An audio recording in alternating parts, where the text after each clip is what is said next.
देव बरो दीस दिवंक तुमकां सोमेस्तांक आयच्या शुभ वार्तेंत जर तर आमी नियाळ केल्यार मस्वा वयलो सकला देंवताना जेजून वडीक लोकां जमो पळयलो गवळी नाचलेल्या बोकऱ्या बरी ते आसले देखून ताचें काळीज मोवाळ्ळें आनी तांकां तो जायतें शिकोवंक लागलो. वय मोगाच्या भाव भयणीनो, जर तर गवळी ना जाल्यार ते बोकरे कशे आसतीत? तांच्या भितर खंडीत जावन एक भें आसता, एक निरासपण आसता आनी ताच्या किसड आमी सांगचें जाल्यार एक गवळीचो जागो मेस्त्री जावन आसा आनी मेस्त्री ना जाल्यार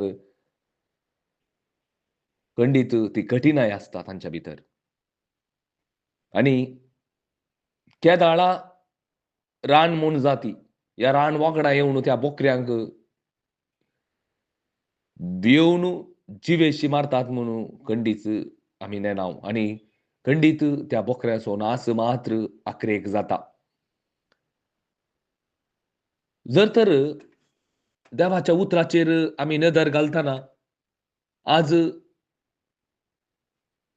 संवसाराच्या सर्व लोकांक पुरायकी सांगेसच मुणयेंत सक्कड गवळी नाचलेल्या बोकऱ्यां बरी आसात आनी सगळीं नाचाच्या वाटेन आसात.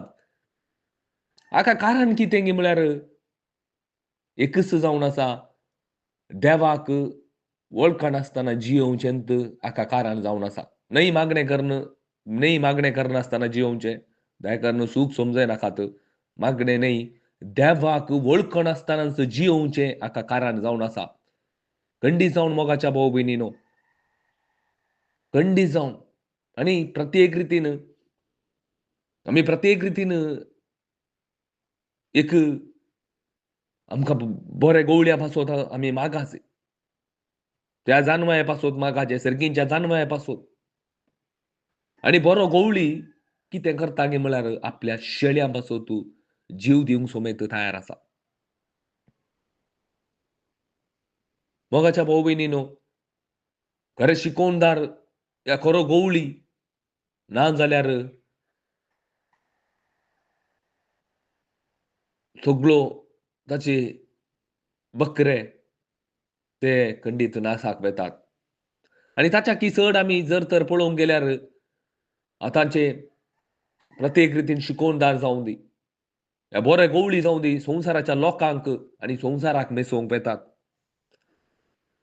जाय जें जाल्लें एकच जावन आसा, देवाक मेसवंक आमी प्रयत्न करी जाय. प्रयत्न करूं जायना बगर आमी देवाक मेसवा जाय.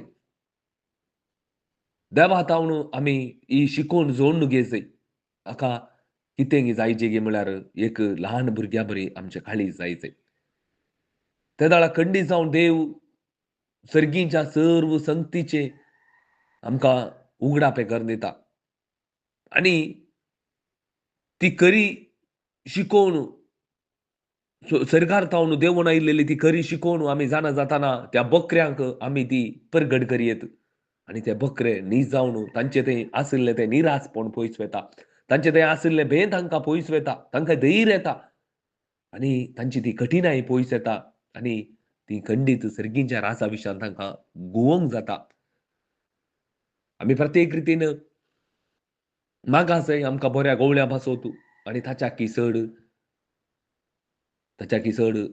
खरे शिकोवणदार आमकां जायचे. आमी मागाचे जानवया पासत. प्रत्येक रितीन आमी मागाचे जानवया पासत. होय मोगाच्या भाव भयणीनो, खंय दोग या तीग सांगाता मेळोन आमी मागताव. थंय सोमी आसा. 5 उडे आनी 2 मासल्यो 5,000 जांच्या किसड लोकांक वांटुल्लो जेजू आयच्या शुभ वार्तेंत खंडीत जावन ताका असाध्य म्हणल्यार कितेंच ना. ही साताची शुभ वार्ता सगळ्यांनी परगट जायचे मोगाच्या भाव भयणीनो. जेजू क्रिस्त ह्या संवसाराक आयिल्लो एकाच कारणा खातीर. हांवें आनी तुवें कोणायनी नाश जावं नजो. बगार एकल्यानी सासणीक जिवीत जोडी जाय. देव म्हळ्यार मोग जावन आसा आनी तो मोग हांवें आनी तुवें अणभव करून जिये जाय म्हणूनच जो देवान ताच्या पुताक ह्या संवसाराक धाडुल्लो. बरो गवळी जावन तो आयिल्लो आनी ताणें ताच्या बोकऱ्यां पासत ताच्या इश्टा पासो तूं आपलो जीव वचूं दिलो वो ताचो नीज मोग आयच्या पयल्या वचपांत आमी पळोवंक जाता. मोगाच्या भाव भयणीनो, ह्या बऱ्या कवळ्याक आमी जाणा जायना जाल्यार आमी खंडीत सासणाचें जिवीत आपणूंक जायना. देखून जुआंवचो 17 अध्याय 3 वाक्य सांगता, एका खऱ्या देवाक आनी ताणें धाडलेल्या जेजू क्रिस्ताक तुवें जाणा जावचें. कितें? जाणा जावचें. जावन आसा सासणीक जिवीत. मागणें करचें न्ही, जाणा जावचेंत सासणीक जिवीत जावन आसा. जेजू विशांत न्ही, जेजूक जाणा जावचें. जेजूक जाणा जावन जेजूच्या वाटेन हांवें चलचें. आमेन.